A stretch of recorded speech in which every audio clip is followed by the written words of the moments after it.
You wish you died in that rubble, huh?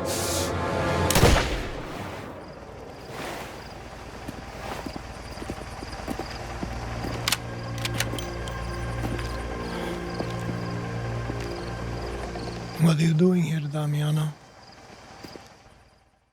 Alright, so Mafia the Old Country. This one's a bit of a curveball. Instead of the roaring 1930s cars and Tommy guns, you're getting horse carts, knives, and a whole lot of Sicilian tension. It's a prequel set in the early 1900s and it does things way back. Slower pace, smaller scale, and a more personal story. It's a bold move for the franchise known for cinematic mob drama and big city action. So the question is, does it work? Is it worth your time in 2025? I want to break it down in this video, keep it nice and short towards my 5 minutes that I usually aim for in these videos, and give you an idea whether you should give it your time or not.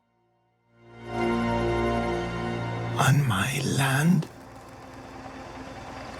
You want nothing. The story.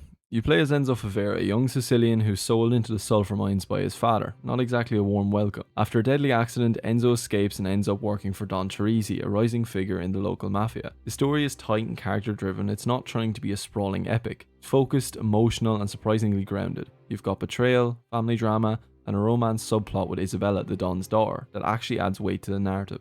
The writing is solid, it leans into themes of loyalty, survival, and identity without getting too preachy. And the performances, they carry it. Enzo's arc from minor to made man feels earned, and the supporting cast adds depth without dragging things out. Commitment means everything. The gameplay. The combat in the Old Country is slower and more deliberate than past Mafia games. Knife fights are a big part of it. Parry, dodge, strike. They're tense and they feel personal. Gunplay is old school, you're using revolvers, bolt-action rifles, and shotguns. Aiming takes time, reloads are slower, and every shot counts. It's not about spraying bullets in this installment, it's about making them count. Stealth plays a bigger role here. You'll sneak through vineyards, distract guards, and quietly take down targets. It's not deep, but it fits the tone. You're not a super soldier, you're a guy trying to survive and work his way up in the world. Traversal starts with horses and then moves to early cars. Both feel clunky in a good way, authentic to the time period. Missions are linear, but they mix things up with chases, duels, and surprisingly tense stealth sections. It's not a sandbox, but it keeps you engaged. You again.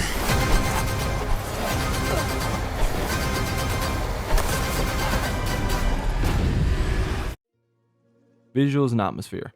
Visually, the Old Country is gorgeous. The Sicilian countryside is a character in itself. Sun-drenched hills, crumbling villages, and that looming volcano that's always in the distance. Lighting is a standout. Golden hour scenes look incredible and nighttime missions carry real tension. Interiors are detailed, especially its Teresi estate and the village taverns. Character models are solid here and facial animation does enough to sell the drama. The soundtrack blends Italian folk with orchestral tension and it nails the mood perfectly. It's not a technical powerhouse, but the art direction is strong.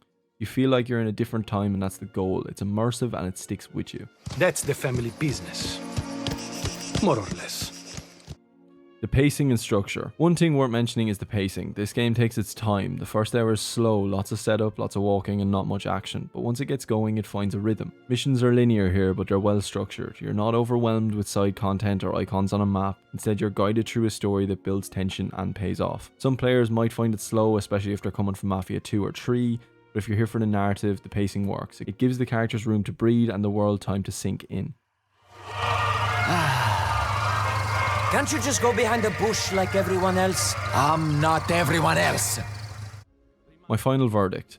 Mafia the Old Country isn't trying to be the biggest or most action-packed entry in the series. It's a slow burn, a story-first experience that trades open-world chaos for emotional depth. You're looking for a sandbox full of side quests and collectibles. This isn't it, although there is some if people are still into that. But if you want a tight cinematic mob story with strong characters and a unique setting, it's absolutely worth your time. There are a few rough edges, stealth can be clunky and some mechanics can feel undercooked, but the highs, especially the story and the atmosphere, make it easy to forgive. A game that knows what it wants to be and it sticks to it. So, should you play Mafia the Old Country? If you're into story-driven games, historical settings, and a fresh take on the Mafia formula, yeah, give it a go. Let me know what you thought in the comments. If you've played it, did it live up to the legacy or miss the mark? If you want more grounded, no nonsense reviews, please subscribe. It helps me out a lot with the algorithm. I do these on a lot of new games that come out and even smaller games. But thanks a million for watching. I'll talk to you in the next one. Bye. It's family. Loyalty is everything. We do not always get to choose what we do. We can choose who we are. And who are you, Enzo?